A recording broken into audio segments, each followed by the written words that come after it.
Done. Right, wonderful. Okay. Okay. Good morning, student. I Good hope morning. all of you well. For right now, this critical conditions what in COVID-19, but it's a good opportunity for the student to learn the beyond the limits. And right now, in this lockdown period and COVID-19, what students can improve their skills and knowledge in this lockdown period is a great opportunity for student side. For the post COVID, it is going to be extremely competitive job market for the students, and the companies will look for the skills beyond the traditional ones and would want to hire real assets. Today in this webinar, our speaker will share the tips and tricks to the stay relevant in the post for the COVID job market. And for right now, the what type of the condition in the manufacturing industries, and all these things we have discussed today, and our speaker is will share for the tips and tricks, all these things for the relevant in the post-COVID job market. I don't take much time. First, I have introduced to the team Faber Infinite Consulting and Hasmukh Goswami College of Engineering jointly present job opportunity for engineering graduates post COVID. And now, I welcome you, sir. Our speaker is the director of Faber Infinite Consulting, Mr. Aakash Borse, sir. Welcome you, sir. Now Thank you. I hand over this session to you, sir. Please welcome, sir. Okay. Thank you so much. Thank you so much for this pretext. Uh, Good morning, everyone. My name is Aakash Borse, and as Professor mentioned, I represent this organization called as Faber Infinite. And today we are here to talk to you about few prospects beyond engineering in the post-COVID situation. So of course, I understand that you would have gone through a lot of webinars over the course of past 60 to 70 days. I would rather say in this particular discussion, we would specifically talk about what things we can take care of when we go to the real world post college. So before actually starting this particular discussion today morning, if I can request Priyal to run the poll, there is one quick poll to understand who's on the other side of the screen. So what you see is a poll. If you can select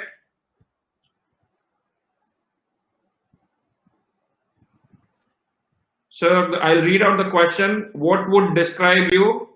I already have a job. I'm looking for a job, or I'm planning to study further.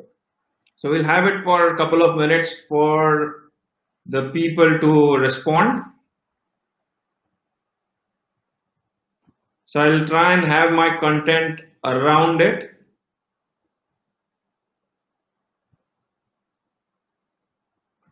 Okay, right. So there are people who are still voting in. Okay, wonderful. There are still people who are voting in before me publishing the results.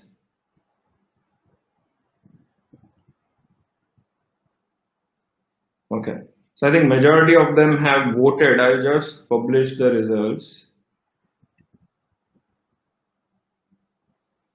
Right, so what you see here on the screen, 6% of the audience says that they already have a job. 84%, whooping 84% is looking for a job. And of course, 10% who are planning to study further, whether that is within the country or overseas. So that's a trend as well. So here we say that majority of us, around 80+% people are looking for a job. Okay.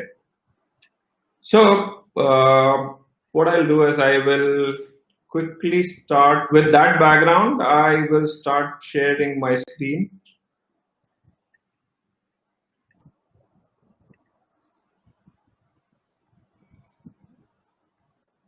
Okay, so before I share the screen, you have a Q&A section on the screen, and you can also raise your hand. So if you have any question, any query at any point of time, do use the chat box. Yeah. So I'm sharing my screen. I assume that you can see my screen now. Right, okay, wonderful. Phil, can you ask Professor to be on mute? I think there's some disturbance at his end. Okay, right. So wonderful. Today, as we speak, when 80%, 86% of the people are mentioning that we are looking for a job, and this is the relevant subject that we are going to speak about today, is how am I going to secure job, or rather, I would say beyond job, I would say how would I stay relevant in the current situation, in the post-COVID pandemic times when the demand or the job market is going to be very turbulent. And of course, when you have a turbulent market, the competition would be very stiff.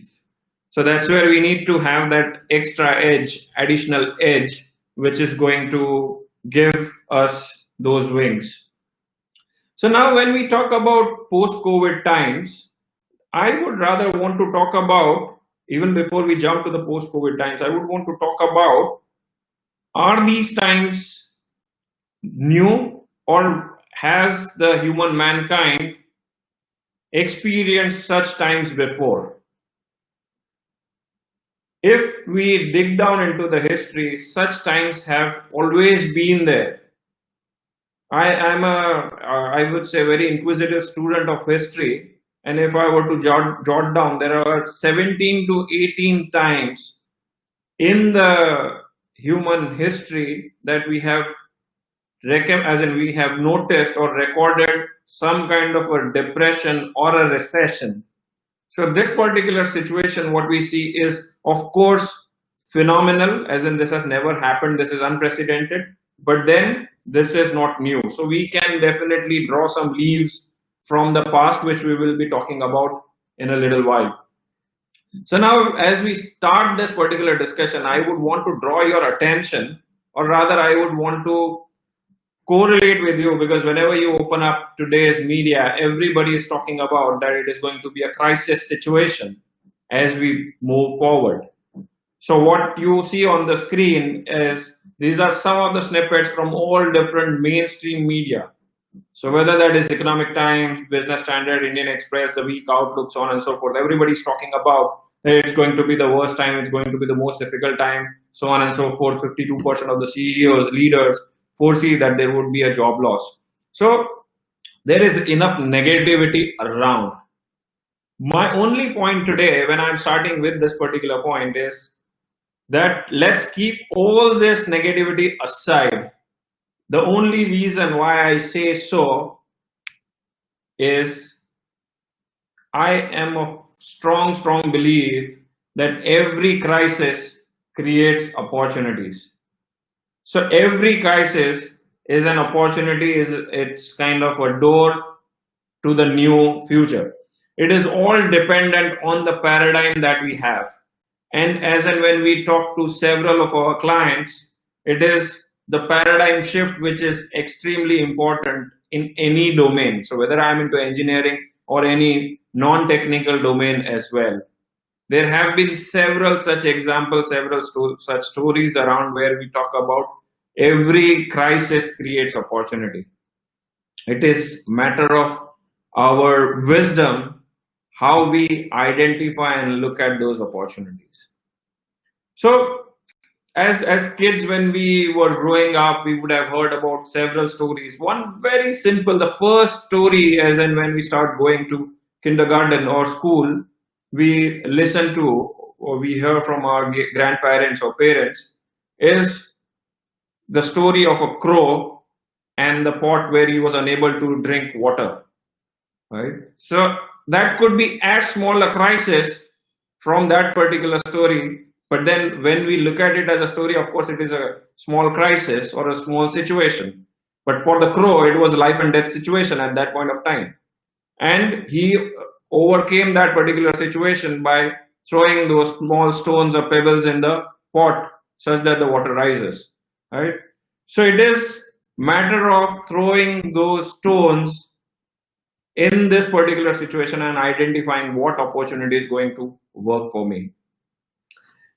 Any large corporation that today we talk about or talk of, I would say, was born right at the middle of a crisis situation or at the fag end of the crisis situation.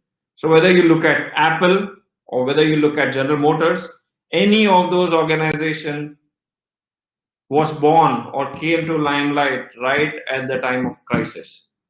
So I can talk about all such organizations without, I would say, without an end. So there are plenty of such examples.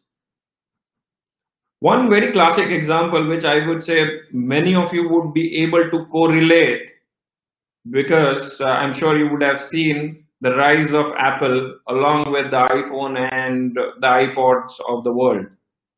The iPod was launched right at the end of the recession. 2001 crisis, that's when iPod was launched at a premium. Now it is even today, it is an engineering marvel, it is a case study.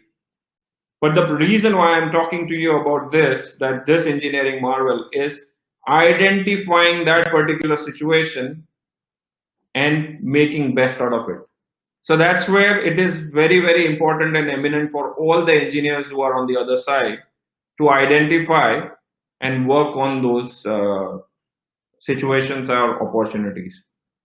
So here I would want to talk about few of those opportunities before we jump on to the real subject that is on our hands today.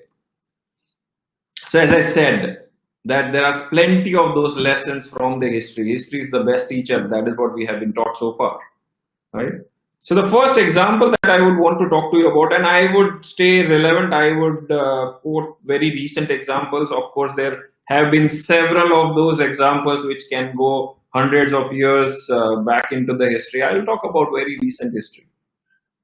Right? I'll talk about 2008. 2008 was a time, if you would correlate and try and go back to the history, if you remember at all. 2008 was a time where there was an economic meltdown. It was a banking crisis and it was a meltdown across the world. Like you had Great Depression in 1920s, this was called as Great Recession, 2008. Now at that particular time, every organization was struggling for business, and the consumers were struggling to get affordable products and services. So that's where you had an engineer who came up to this particular situation and came up with a platform called as Groupon, today what is known as Nearby, where he came up with this platform and married the consumers and the sellers, the buyers and the sellers on a platform in such a way that buyers got a lot of offers and sellers were able to communicate their offers to the buyers. So the point what I am trying to draw here is, it is the engineers who come to rescue of the world whenever there is a crisis situation. Of course, the medical fraternity is working towards finding out a solution for this pandemic and the virus, but it is the engineering fraternity which is also playing an equally crucial role. I'll talk about that in a little while when we talk about addressing any of the crisis situation. So the next example, when we talk about the history, again a very recent one. I'm sure many of you would have read in the news that very recently there was this crisis in Russia, like a couple of weeks back, or almost a couple of weeks back, yeah, where there is this oil spillage on the river. Similarly, you had an oil crisis in Gulf of Mexico around 2010, 10 years back, where there was a oil rig, Deepwater Horizon, which was called, which stumbled, and there was a lot of oil which was all around the Gulf of Mexico. Again, at that point of time, it was an engineer who came to the rescue. And it was more or less a similar situation what we have right now, because currently what we are doing is, or the medical fraternity, what they are doing right now is they are building the vaccine or creating the vaccine on the go. It was something similar. The oil was spilling and the spillage had to be stopped on the go. So they were kind of building the plane as and when we take off, something like that. So the current situation is more or less similar to such crisis situations what were there in the past. The only difference is that there is human life involved now. So of course, the crisis, the magnitude of the crisis is much, much higher. Right? Similarly, if I were to talk about further recent examples, you have the example of WhatsApp and Airbnb. All of them came out of a crisis situation only, again developed by an engineer. So when I say engineer, engineer could be any engineer, whether that's a mechanical engineer or whether that's an IT software engineer. So, and it changed the entire world. So the power, what we have in the engineering knowledge is that you can change the entire world. Again, what you see on the screen, the classic example has always been Japan. So whenever we today talk about quality, whenever we talk about operational excellence, the first and foremost example that comes to mind is Japan. There have been several stories. I can continue on and on, go on and on those stories. How Japan turned the tables right from 1950s to 1980s. Right. So in 1950s, right after World War II, Japan was completely devastated, and by the time in the next 3 decades, it was a new Japan with the likes of Sony's and Toyotas of the world coming up, all because of the engineering marvel. Right. So now this tempts me to share a very classic, interesting example of Japan again. The reason why I'm quoting this because many of you would be able to correlate and talk about this in the future as well. So I'm sure many of you would have heard about this song by Raj Kapoor called as Mera Juta Hai Japani Ye Patloon Englishstani Fir Bhi as in Sar Pe Lal Topi Rusi Fir Bhi Dil Hai Hindustani. Now in the entire this example, entire this song, this was somewhere around 1950s and 60s when none of us were born. I'm also not that old. So when we talk about this particular song, the first thing what he talks about, Mera Juta Hai Japani. So around 1950s, the situation of Japan or the example of Japan was taken up as a torn shoe. But by the time 1980s came up, the quality of Japan spoke for itself. The engineering marvel spoke for itself. Right? And today, there's like the moment you say that it's made in Japan, nobody asks, ye chalega kya? So the point I'm trying to draw here is that the engineering behind any of such example is extremely important, and it is within the hands of the engineers to identify that particular opportunity in crisis.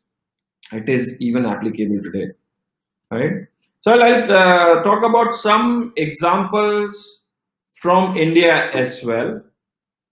Some of them which are like prominent personalities, some of them which can be correlated with engineering students also.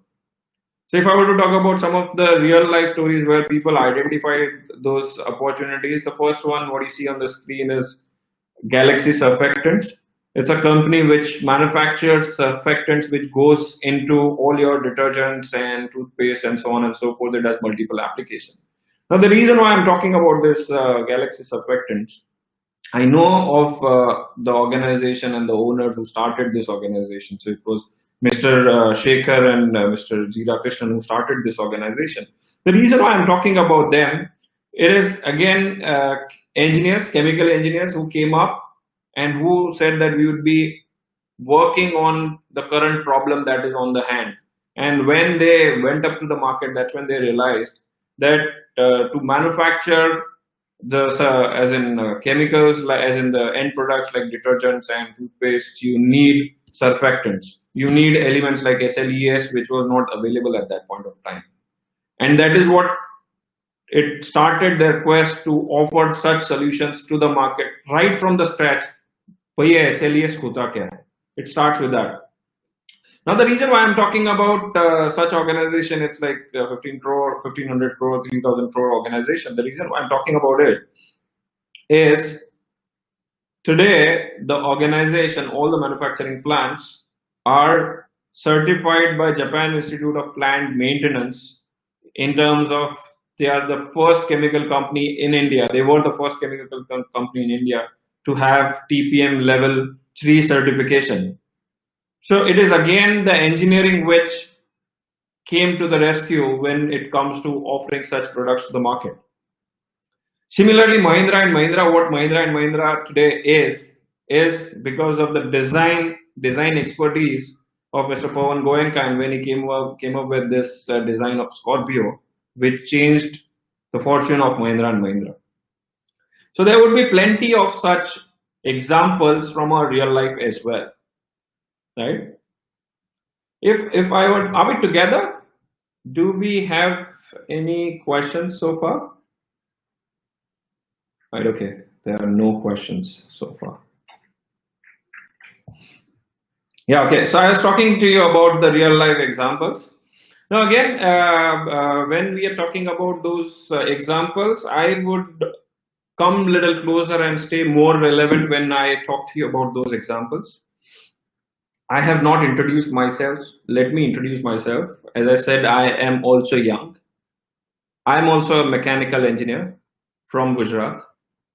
All my life, I have been working in this domain of operational excellence and technology enhancement, and in terms of offering those engineering solutions or solutions which are like highly applicable to the current industry. Of course, in the manufacturing industry to begin with. Now, when I talk to you about all of this, of course, I'm not as great as the Galaxies and the Mahindras of the world. All my life, I've been working in this domain of operational excellence right from 2007, 2008. And the reason why I'm also quoting the year, when I graduated, when I came to the real world, I also entered the world right in the middle of a recession, and it was called as a Great Recession. Mind you, 2007 and 8 was called as a Great Recession, and here I am with the kind of background that I'm talking to you about. All my life, wherever I have worked in this particular domain of operational excellence, I have worked with organizations, Fortune 500 organization to an organization which is a progressive family-run organization. So far, I would have worked for more than 200 different companies across 10 different countries.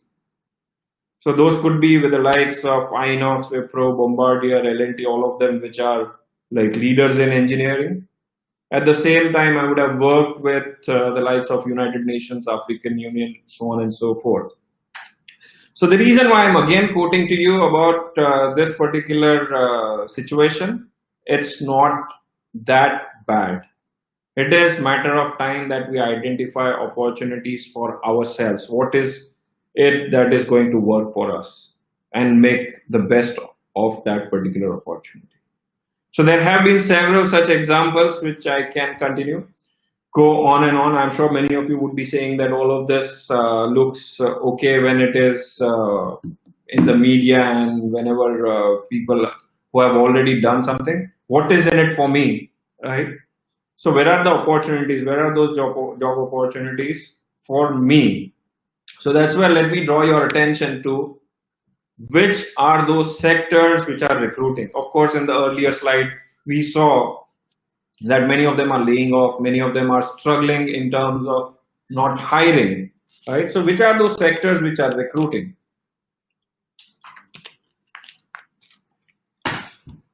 So even today, there are sectors which are doing well.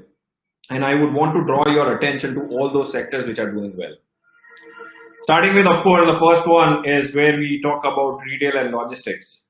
So when we say retail and logistics, everybody today is sitting at home and ordering from home, right? So there are a lot of logistics and last mile delivery players which are already into the market and doing extremely well, and they're recruiting. Now, of course, when I talk to engineers, of course, engineers would be thinking and questioning what is in it for me? What am I supposed to do there? I would say when it comes to logistics and delivery, it is the engineering mind which can help the sector, whether it could be in terms of having the right drones in place or working in that particular space. There are organizations which are in that space which are doing extremely well and hiring engineers from the domain of mechatronics, mechanical, electrical, electronics domain. At the same time, when I say logistics, there are a lot of simulation models which need to be built. So that's where you have all your computer science engineering which can come into play. right? If I go one step up further, there are a lot of healthcare and pharma manufacturing organizations which are also recruiting because they are also seeing a lot of boom in their demand. Now, again, the question would be, what am I supposed to do in pharmaceutical manufacturing? I would say when it comes to pharmaceutical manufacturing, the entire industry would be split into two. One which is called as API, which is active pharma ingredients, which is, if I were to put it in a very crude language, the elements which goes into the medicine, the chemicals. And the other one is formulation. Of course, when the formulation is the final end usage, as in the final dosage forms that you have as medicine. So, of course, there is knowledge of pharmacology which is required in both this domain. But at the same time, when I talk to you about API, active pharma ingredients, it is chemical engineering. You need knowledge of chemical engineering, chemistry to manufacture those API. And today, let me tell you, India is highly dependent on imports when it comes to bulk drugs and APIs. It is a matter of time we identify and we come up with those solutions to manufacture as simple as an element for paracetamol. So there are organizations which are doing well and which are recruiting. When it comes to pharma, let's say there are organizations which are manufacturing those ventilators and splitters. I have in my own friend circle, there are people who are hiring and working in those particular solutions. Again, you need engineering expertise. You don't need a complete medical knowledge for that, but then of course you need some understanding of what the end user is looking for. But then it is an engineering solution which is required currently. Of course, there is no end to the aerospace and the defense requirement with all this threat across the border. I'll not talk about that, but then of course there is a lot of demand in that space as well. There are organizations which are hiring. When it comes to tech and gaming, again, because of remote working from home, there is a lot of tech which is coming in. So whether that is in terms of remote working solution like your online platforms, but at the same time there is an industry which is coming up which is called as fintech, finance and technology all put together. So how am I going to put my engineering knowledge in there and provide those solutions, those platforms to the world? If I go one step ahead, even Faber Infinite, our organization is always in need of good engineers to drive operational excellence, because it is the engineers who would be able to correlate with the operational excellence and continual improvement program. So if I were to say all our consultants, all our business creation team members, the frontline team members, all of them are engineers. So I would say the opportunity is in plenty. It is a matter of time that we identify that opportunity. Sorry about that. So the next pertinent question is, are you prepared for those opportunities? So forget this COVID situation, which of course is the current situation, but then it will not be there forever. You will definitely grow past it, right? Of course, I'm not going to repeat what Mr. Sundar Pichai said in a very recent speech. I'm sure many of you would have already heard that. But then this is a transient phase. We are definitely overcome this, but then going to overcome this. But what next? Are we prepared beyond this situation, along with this particular situation as well, right? So there have been a lot of statements. I'll just talk about two of them. So one is like very recently, like what you see on the screen, one of them is like June 15th, like just a day prior to this, where one of the governors in the country or governors of the state in India said that enhance job opportunities through quality education. So of course we need to keep adding to our knowledge and skills to stay relevant and to offer all those new things to the market, which are going to solve our current problem and challenges. Having said this, over the course of past decade plus years that I have been into the industry, I've been talking to several leaders. One major complaint or one major concern that I keep hearing from both the sides, whether that is academia or from the industry. I've been working with a lot of colleges as well. So one of the major issues or the challenge that we have is the academia says that the industry is not willing to absorb the students, and the industry says that the students are not employable. On one end, the academia says that we do not have jobs. We have extremely good skill set of students. On the other hand, the industry says that we have demand, but we are unable to recruit because the students are unemployable. Now, this is I would say, a pertinent question that we need to ask ourselves. What is that gap?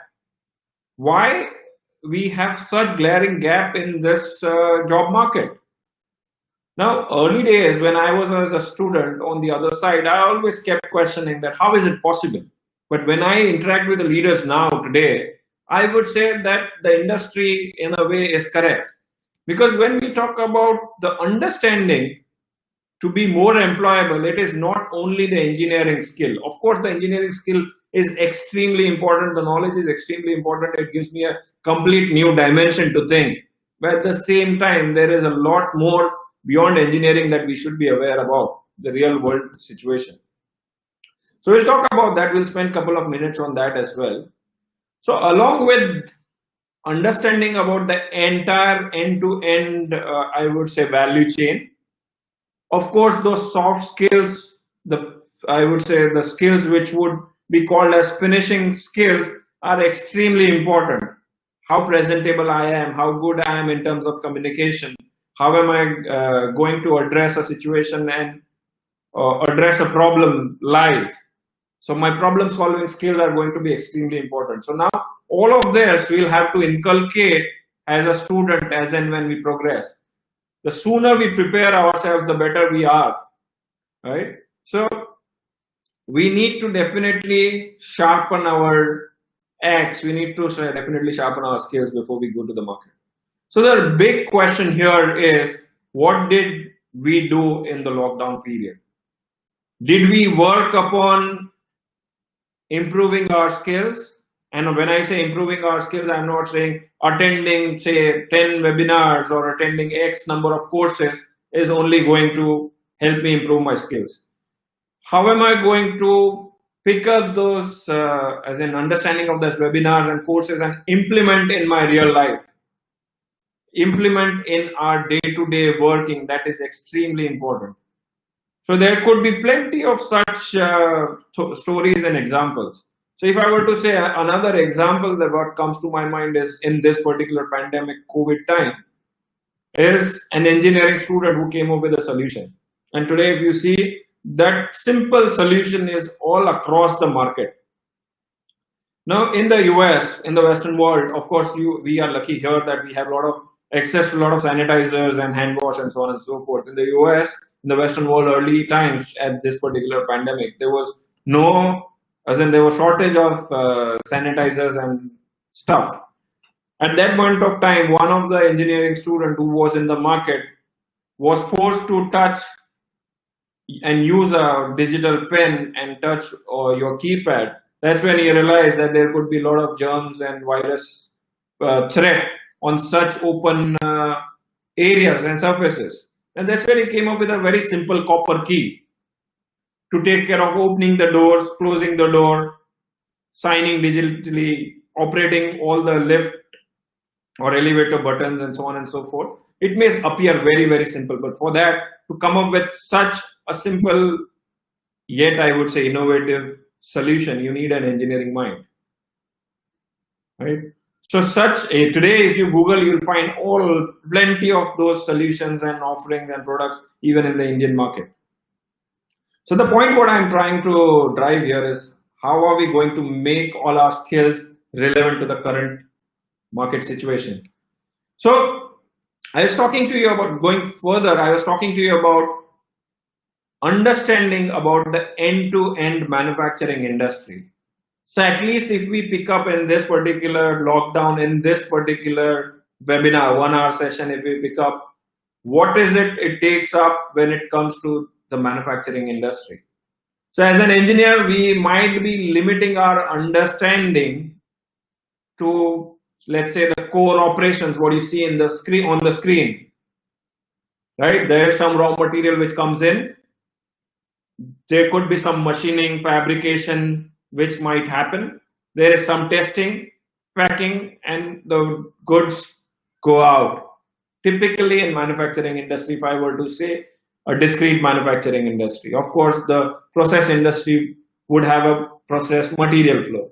The point what I want to drive here is, of course, there is an engineering application which goes much beyond the manufacturing operation only.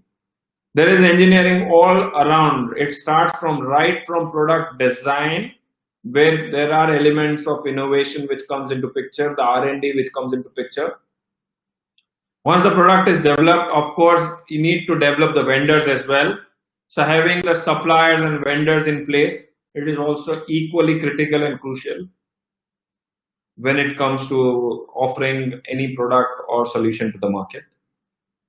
Identifying and working with the right vendors for the equipments, engineering and design of those solutions, the end-to-end solutions.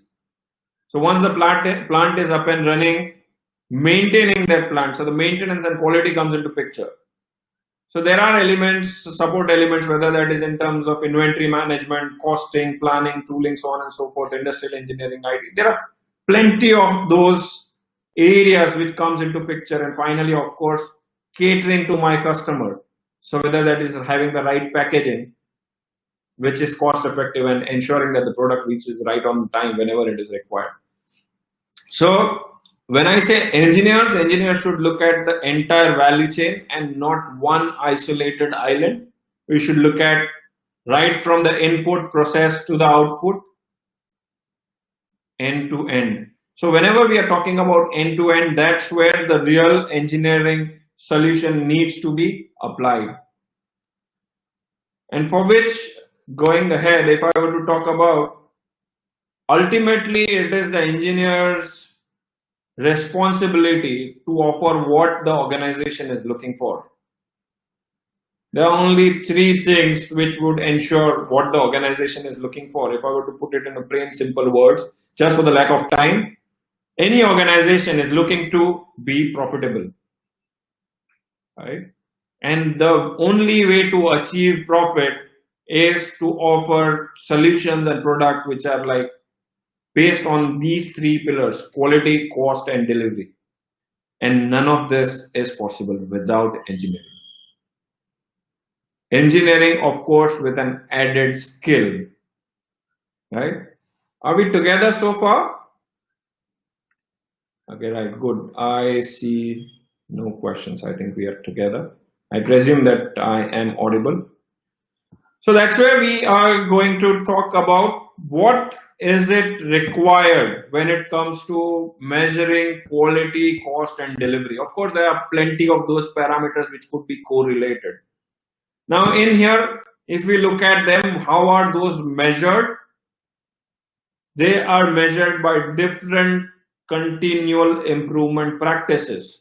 So there are measurement tools and mechanisms. It could be a paper pencil tool. It could be an ERP software driven tool as well. But finally, what you have, a dashboard, a war room. If I were to translate that into Japanese, it is called as an obeya, where I can measure and look at all these parameters which are extremely critical for the profitability of the organization. So those lean war rooms, I would say, are the need of the hour in time to come. Immediately starting tomorrow or starting now, the next phase is for operational excellence and lean leaders. So very recently we conducted a bounce forward talk series where we interacted with all different leaders from different industries. So whether that is engineering, textile, plastic, chemicals, so on and so forth, automotive.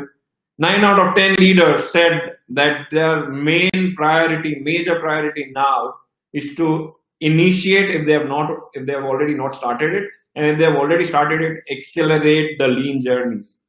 The operational excellence journey is what they are looking to start. There are different frameworks for those lean and operational excellence journey. I'll reserve that particular subject for the next time whenever we speak. So it is going to be an extremely critical skill to have as and when we progress, whichever industry that we go for. Now, I would want to ask you a question and take a pause here. Imagine gaining those skills which will directly impact the profitability of any organization. So, along with my engineering knowledge, if I am going and telling the market, the job market, that I have those skills that I'm going to directly impact your profitability, which organization would say no to you? Right? So I'm talking about that extremely important skill to have today. Right?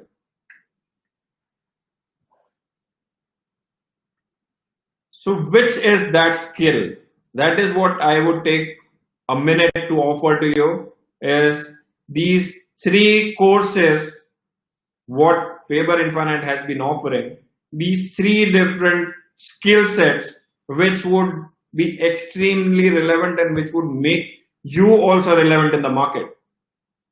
So the first one which I'm talking to you about is a Lean Six Sigma certification course, which is accredited by International Six Sigma Council of the USA.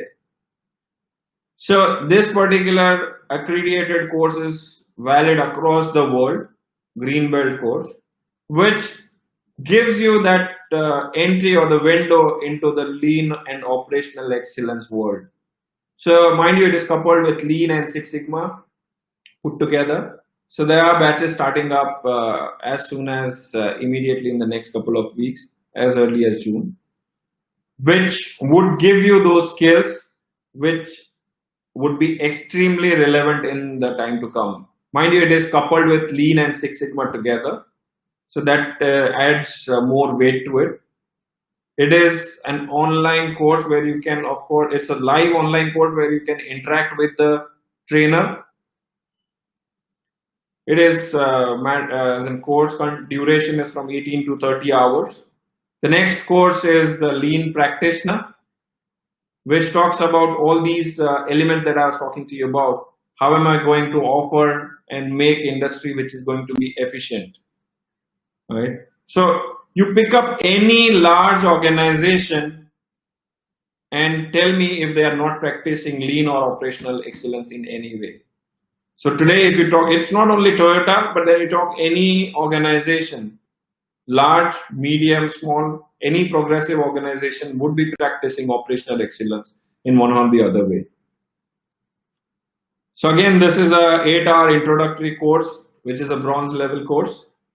The students from this particular course, of course, when we have a test for the certification, the best performing student would get the refund of that particular course, but at the same time, he or she has an opportunity to intern with Faber Infinite. And if everything goes well, the PPO, or I would say the student, would be absorbed. The reason why I say so is at any given point of time, whenever we work with our clients on operational excellence journey, the first thing that we get to hear from the clients is we don't have people who are skilled to drive this particular journey. So the first thing that comes in, that we need skills of operational excellence and lean. So that's where the lean practitioner course comes in. And similarly, we have another course which talks about certified operational excellence manager. So we have had multiple batches of this particular course completed very recently. And there were a lot of students who also participated and benefited out of this course. So again, that is 18 to 30 hour course. So all of them are in few hours, which talks about how am I going to be more relevant in the current job market. Now, there is a reason why I am adding to this particular course. Let me talk about some numbers. Why is it relevant? Whether I'm getting into a situation, whether it is going to be a recession or no recession, why it is going to be an important thing. So the moment, immediately now, after this webinar, the moment you search on different job portals, I can see that there were 86% of the people who were saying that I'm looking for a job, right? There are more than 10,000 jobs live currently for skill sets what you see on the screen: lean process excellence, operational excellence, lean six sigma, and what you see are from all different job portals, right? So there are more than 10,000 jobs which are live currently for lean operational excellence, lean six sigma, so on and so forth. If I go ahead further, the story still continues. There are more than 50,000 jobs currently for quality manager, operations as in quality engineer, process excellence engineers. So this is just one glimpse of it. Are we together? I would go one step ahead and talk about why I am saying that lean operational excellence, world-class manufacturing is the need of the hour, and it is the engineers who can understand and offer extremely relevant solutions to the industry. This is something which is very classic, and I would say where all of you can correlate. Immediately after this webinar, you can go on the web and search on one of the leading job portals in India. With 0 to 2 years of experience, as if I would say, is considered as an entry level. There are 75,111 jobs for engineers, out of which 33%, mind you, 33%, whooping 33%, are around lean, quality, Six Sigma domain, 0 to 2 years.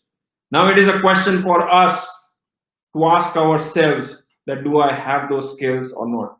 Of course, when I come from an engineering school or engineering college, there are elements which are taught to me relating to manufacturing, relating to industrial engineering, relating to quality management.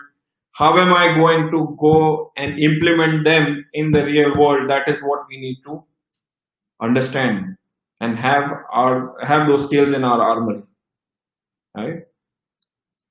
And these 33%, I would say, is beyond sector. Every sector would need one or the other engineering skill. So whether it is textile, plastic, mechanical, electronics, it doesn't matter. I'm talking about beyond sector, right? Going one step further, all of us are driven. Whenever I come out of an engineering school or college, I'm driven, what is in it for me? How am I going to fare in terms of commercials, right? So what you see on the screen, this is again a live survey which was done as recent as yesterday for this particular discussion. So if you have lean and operational excellence skills in any way, the average salary in India is somewhere around 6,44,000, whereas an average salary of a mechanical engineer is somewhere around 3.5 lakh rupees. So you see the difference. There is plenty of study and research available when it comes to the global platform. I would say 90%, 99% of the progressive organizations give due importance to the operational excellence, lean, Six Sigma, quality management skill set, which is currently, I would say, missing and absent in our engineering students, which is keeping us and tagging us as a progressive nation or still a developing nation and not a developed country. Now the onus is on us whenever we are talking about Make in India or Atmanirbhar Bharat. What are we going to do in terms of contributing to that larger dream and vision? So on that note, I would want to leave you with this thought that what are we going to do as student of engineering to change the world? On a final note, for the class of 2020, I'm not going to have a speech like Mr. Sundar Pichai. Just one closing statement what I would want to make. The future is not bleak. It is just going to be different. It is matter of time how we are going to be prepared and what things that we are going to change within ourselves. So on that note, I am open for questions. I think we are well within time. We have 5 odd minutes for questions. I can answer those if there are any questions. If not questions, if there are any remarks. Beyond this time, if anybody would want to get in touch with us, these are our coordinates. You can go to www.faberinfinite.com, or you can get in touch with Professor Parekh as well. So there I stop sharing my screen. I would go to question and answers. There are a few questions which are coming up. Okay, so there is a question which says, sir, how to improve communication skills for interview? Okay, very interesting question. And it is a very pertinent question which keeps coming to me several times. In fact, a couple of days back, I was discussing it with a student, as in how do we improve our communication skills. I would say communication skills would go beyond interview. It is a life skill which is extremely important. The way you communicate with conviction is going to differentiate you, and it is going to decide your career path. So one simplest of the simple solution is talk to yourself in front of a mirror. Simplest of the simple solution. If I go one step back, for the beginners, when I say that how am I going to talk to myself in the mirror if I can't do that, the simplest of all solution is, and many of us, I understand, struggle with communicating in English as well. That is, I presume that is what you're trying to ask. It is asked by Prajapati Kishan. So thank you for this question, for asking this for the benefit of everyone.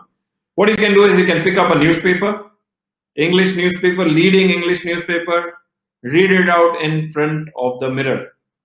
Now, when I say newspaper, I am not talking about newspaper which talks about the city happenings or which talks about what happened in the entertainment world. You can pick up the editorial section and read it in front of the mirror. That is the simplest of all solution. Of course, there are plenty of those courses also available when it comes to how am I going to talk in front of crowd, audience, and on stage, that we can discuss in due course as well.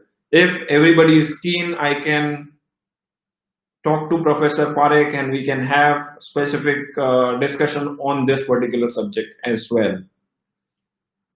Do these courses are globally recognized? Aditya is asking. Of course, these courses are globally recognized.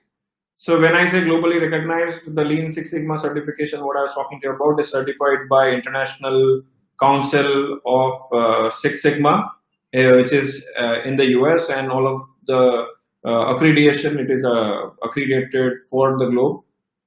If I were to go one step ahead, we work as an organization. Faber Infinite has been working in 10 different countries. All our clients look for these skills, and I would say going beyond our clients as well, look for the skills of Lean and Lean Six Sigma and operational excellence, what I was talking to you about. So all of these courses are globally recognized, of course. What comes in Lean jobs and Six Sigma jobs? Okay, so Gautam is asking this question. Now, to answer this one, I would share my views. There are different schools of thought, and there has been plenty of debate across the world. My only simple answer to this is all roads lead to one destination, that is continual improvement. Now, what road that I would want to take to reach to that continual improvement destination is what I need to pick up. It is something like that. If I need to go to Delhi from, let's say, Ahmedabad, what am I going to take? A train, a bus, a flight, a car, whatever. Similarly, there are different schools of thought which says that Lean, Six Sigma, TPM, world-class manufacturing, all are different, but finally leading to one destination of continual improvement. In my view, what we need to do is we need to pick and deploy the tool as per the requirement. So in this particular course, Lean and Six Sigma, what we do is we have understanding about Lean and we have understanding about Six Sigma as well. So in my view, it is covered under the larger umbrella of operational excellence, where Lean is a framework, Six Sigma is a framework. We pick and deploy the solution as per the requirement. Right? Again, this is a subject which needs more, I would say, explanation, which we can discuss in due course. I can see the box is flooded with questions. Let me pick up a few more questions. Will these courses help us to get into leading manufacturing organizations? Yes, of course. Having said that, only this course is not going to be sufficient. I have been emphasizing, and I would reiterate and emphasize, it also depends on our own self, that how am I going to package myself along with this courses and engineering knowledge and offer myself to the market. How am I going to improve the applicability of whatever I have learned? So that is also equally important. But prima facie, my answer is yes, these courses would definitely help. How to build up the best resume? Of course, there are plenty of those solutions available. My only one line answer here would be to have the best resume, keep it as short and crisp as much as possible, because nobody runs through the entire resume in detail. You just need people just glance through it. So ensure that you highlight what you want to communicate in the shortest time frame. There are a lot of visual resumes available. If you Google visual resumes, you can pick up how am I going to make my resume visual? How am I going to ensure that I talk to the people who are recruiting? That, let's say, it could be I have extremely good problem solving skills. But then when I say extremely good problem solving skills, what did I do? So it could be problem solving skill where I took up an engineering project in the college, and that engineering project was able to come up with where we designed a new product in as short as, say, 4 weeks. We pilot tested it and it saved XYZ hours when it comes to, say, manufacturing or producing something, right? So what I'm trying to say is make it as crisp, but along with it in terms of tangibility is very important. Don't say that I'm a very good communicator. But when you say very good communicator, what did you do for you to say that? So talk about it.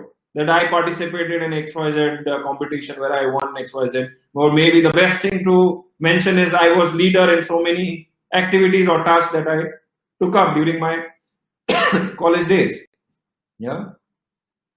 You have said that the average salary of average mechanical engineer is what can be done in this regard if you want to improve the level of salary. Okay.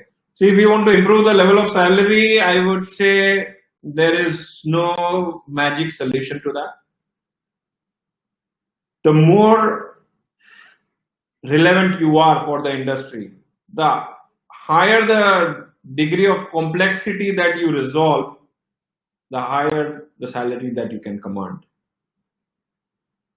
So it depends on what kind of complex solution that you're going to offer to your employer or to the society that is going to define your salary or compensation. So I would say pick up challenges that are more relevant in the current time. If I were to say what is more relevant that the people have been talking about, and there are engineers who have already worked on it. The people are talking about that there would be shortage of ventilators. There are people who are already working on it, right? And when I say shortage of ventilator, it would be in huge scale, right? So this is just one example.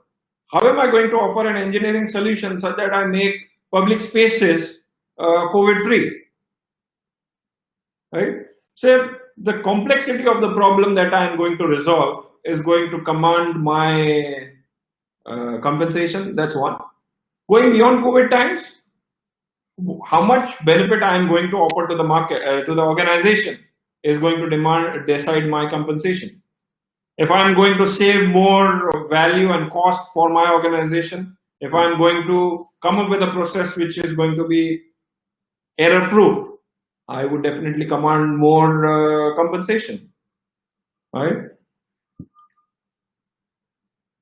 So that was an interesting question. Please give us any trick. What trick is what my question is.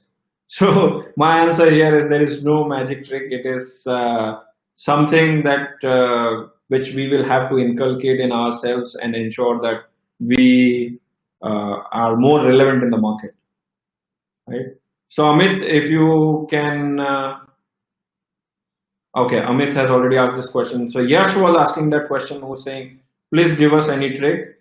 I would say it depends on what is the situation that you are going to address. I'm pursuing industrial engineering third year. Also, I have started to learn Lean and Six Sigma with Faber Infinite. Okay, wonderful.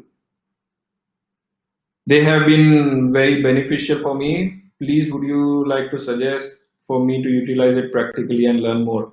So, thank you so much, Snehal, for taking up those courses. And I am glad that you found them extremely relevant. Now, how to utilize it practically?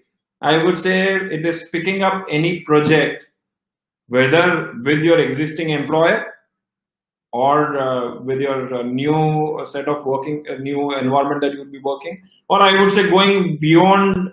Let's say currently I'm looking for a job. How am I going to apply that in my current ecosystem as well? There are plenty of those possibilities also. Okay, so it could be as crude an example.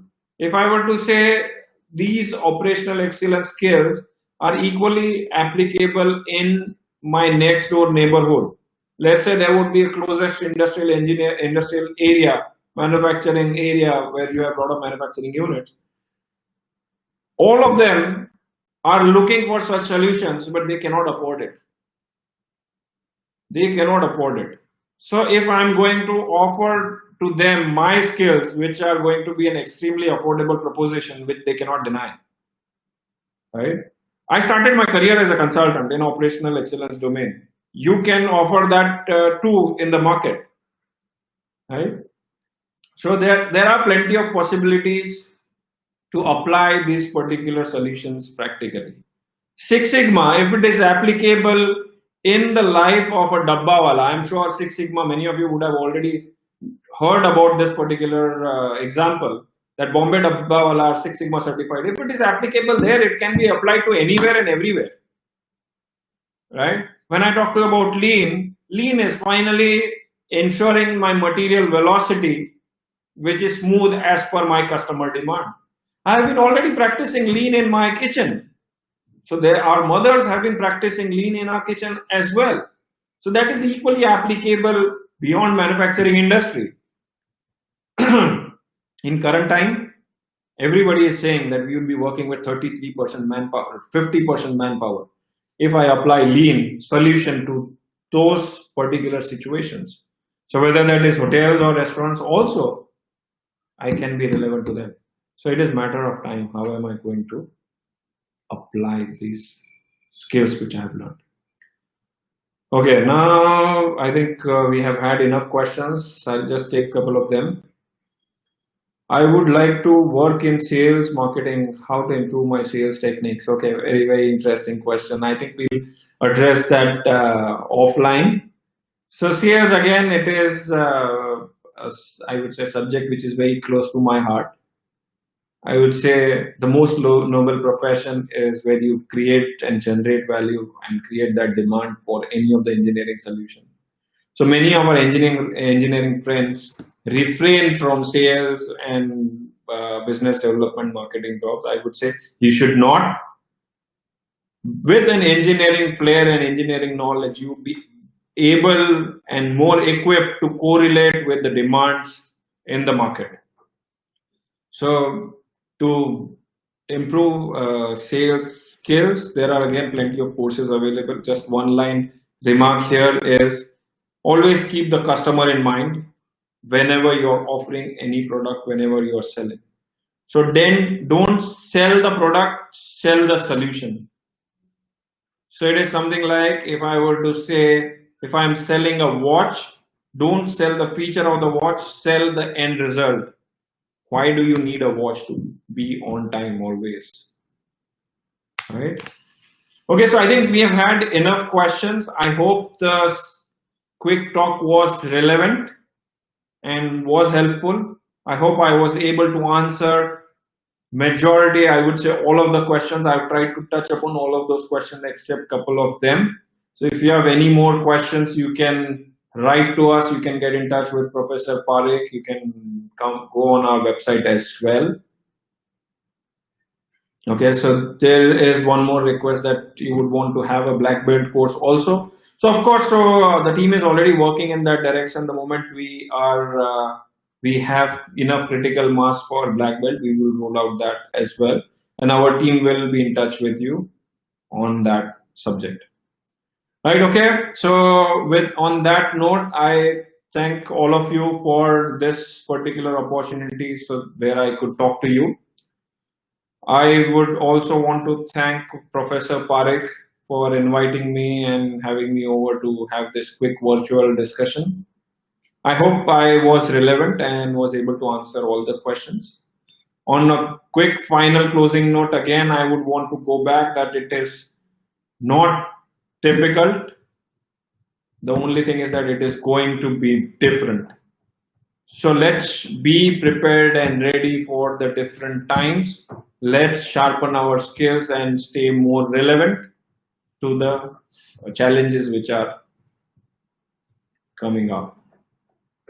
Thank you so much. And Professor Parekh, are you still around? Okay. Yes, sir, he's here. Right. Professor Parekh, would you want to say something?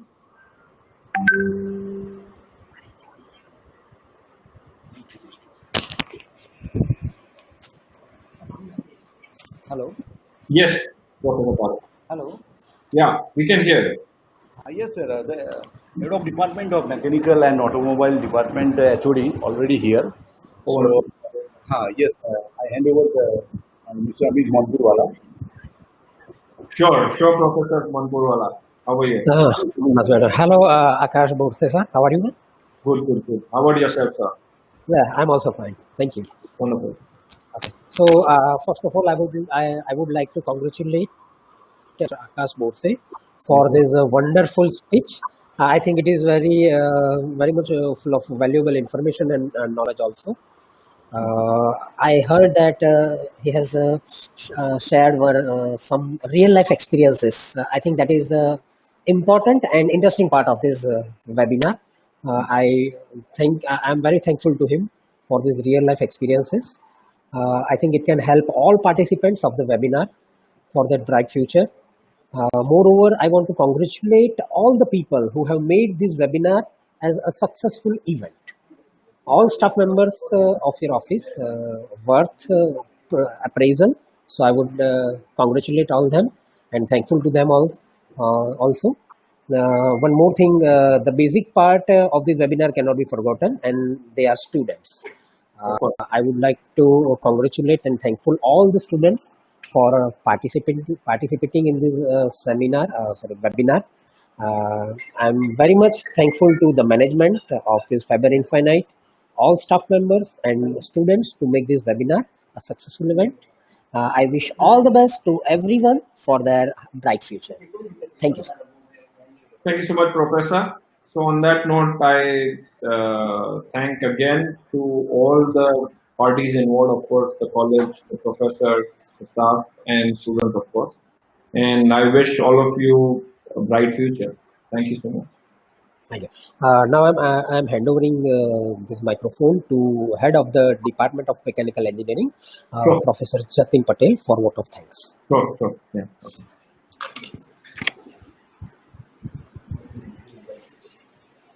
Hello. Sir, Good afternoon, sir. good afternoon. How are you? Fine. And how are you, sir? Good. Okay. I am heartily congratulate all the participants and the management of Faber Infinite Consulting firm for successfully completion of this webinar. This is a very valuable and rich experience for us as well as the students. I hope that students will get a maximum benefits of this experience to build their future. Moreover, this experience is also beneficial for us to guide the students as well. I request to the management of Faber Infinite Consulting firm to arrange more webinar in the future for the benefits of the students. Once again, thank you very much, sir. Sure. We would be very glad to conduct more webinars. You can definitely have them. Okay, thank you, sir. I directed to Mr. Parekh. Thank you. Hello. Yes. Hello. Yeah, we can hear you. Yes, sir. It's a great session, sir. Thank you so It's, much. and thank you very much for your valuable time. And thanks a lot. Okay, sir. Thank you. We'll be in touch. Take care. Bye bye. Done. Okay. Okay.